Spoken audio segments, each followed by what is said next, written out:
What's up everyone, and welcome back to Nexus. If you're new to the channel, be sure to subscribe to get new content similar to this every day. Also make sure to comment down below letting us know which number on this list was your favorite. And for this video, let's aim for that golden like button, which is 1,000 likes, so make sure to drop a like down below. The safety of extreme rides has always been a contested topic. Ever since the first wooden roller coasters started being built over 100 years ago, people have wondered about how safe they are. And more people have died or suffered injuries on rides than theme park companies would like to admit. There have been tons of grisly and gruesome accidents on rides like roller coasters and water slides. And despite advancements in technology, there doesn't seem to be any shortage of horrific accidents. For example, over 4,000 people are admitted to hospitals because of injuries stemming from water slides every year. And in August of 2016, right in the middle of one unlucky kid's last summer, tragedy struck again. This boy's name was Caleb Schwab, and his life ended prematurely on August 10th last year, when one hot Sunday his parents took him to the Schlitterbahn water park in Kansas City for a fun day out. Despite his parents being there, one of them actually State Representative Scott Schwab, neither of them were on the water slide that took his life, instead opting to let him line up on his own and then watching helplessly in horror from the bottom. The water slide which took Caleb's life was called the Verrückt Waterslide, which means insane in German, and at the time was the tallest water slide in the world while also being celebrated as incredibly safe. It was 168 feet tall, which actually makes it taller than both the Statue of Liberty and the gigantic landmark Niagara Falls. People who went down it went in 3-man inflatable rafts, and the slide itself was covered up over by a thin mesh net to stop people from jumping or falling out to their deaths. Every precaution was taken to make sure the Verrückt Waterslide was safe. Caleb was placed by staff members on a raft with 2 women he didn't know. And it's important to note that these women were adults and also quite large, while Caleb was a little boy aged only 10. In the raft, Caleb went at the front and the women went behind him.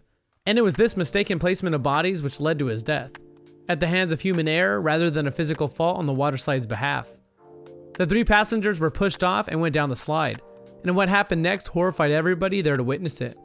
Because of the uneven weight distribution in the water slide, the weight of the 2 women pulled down the raft at the back, while Caleb at the front didn't keep it balanced because he was too light.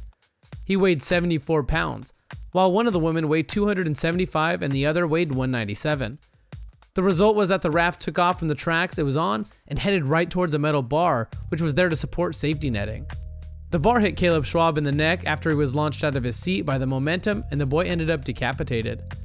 The 2 women also suffered comparably minor facial injuries, though one of them did need stitches, and it's hard to imagine what it must be like for them living with the memory of seeing a boy's head get chopped off right in front of them.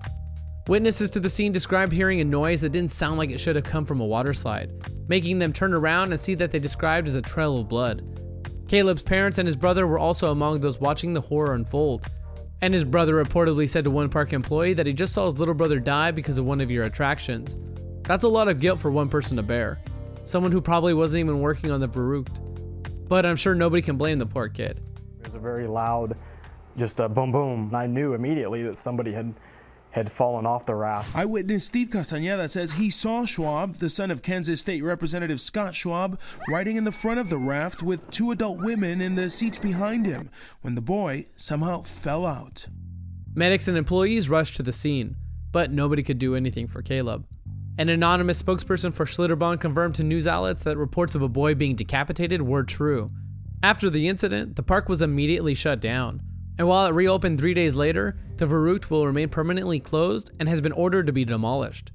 Now, a high wooden fence has been erected around it to keep people away, and the court case and investigations surrounding the incidents remain ongoing. Well, by all accounts, it actually wasn't as safe as they may have led people to believe, especially since the kid did die.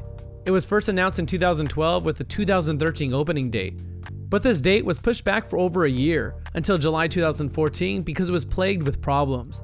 They just couldn't quite get it to be as safe as it needed to be, with reports of sandbags flying off during test runs. After it was certified in the Guinness Book of World Records as the world's tallest water slide, sections of it were torn down and rebuilt, even though it technically wasn't even allowed to be as tall as it was because it violated state laws and didn't have the proper permissions at the time. The second hill at the bottom also had to be rebuilt and made taller in order to slow the riders down more, because by the time they got to the end it was still going way too fast. Riders were even weighed at 2 different points, the base and the top, to make sure their combined weight wasn't higher than 550 pounds. With all these precautions, it seems crazy that the employees at the top made the mistake of putting Caleb in the front of the raft. According to the engineers though, the netting was the biggest problem. This netting was designed to keep people in, but at the speeds they would have been traveling, an engineer said someone could easily lose a limb if they hit it, while commenting on the 2016 death of Caleb Schwab. But without netting, Caleb may have been launched out of the raft completely, though nobody can tell if there may have been more chance of him surviving this. Other people who have rode the slide in the past have also brought up concerns about its safety. For a start, it used Velcro straps instead of buckles to keep people in, and passengers were also instructed to hold very tightly onto ropes inside. Most of these issues seem to arise from the designers treating Varut more like a roller coaster than a water slide, though they admit that the same principles do not work. Despite its high speeds though, they didn't take the same safety precautions that a roller coaster going down a drop like that would have done, like proper harnesses and seats. It seems like the ambition of the Varut was its greatest folly. It punched above its weight, and as a result of one man wanting to build the world's tallest water slide, a young boy died, and his whole family and everyone there that day are now traumatized. Nobody knows what led to Caleb being allowed onto that ride alone that day, and some people are even blaming his parents for being reckless, though that seems harsh given what they've gone through. The tragedy has shaken everybody there, with other parents shocked that a child the same age as theirs could have died so horribly when everybody thought they were safe.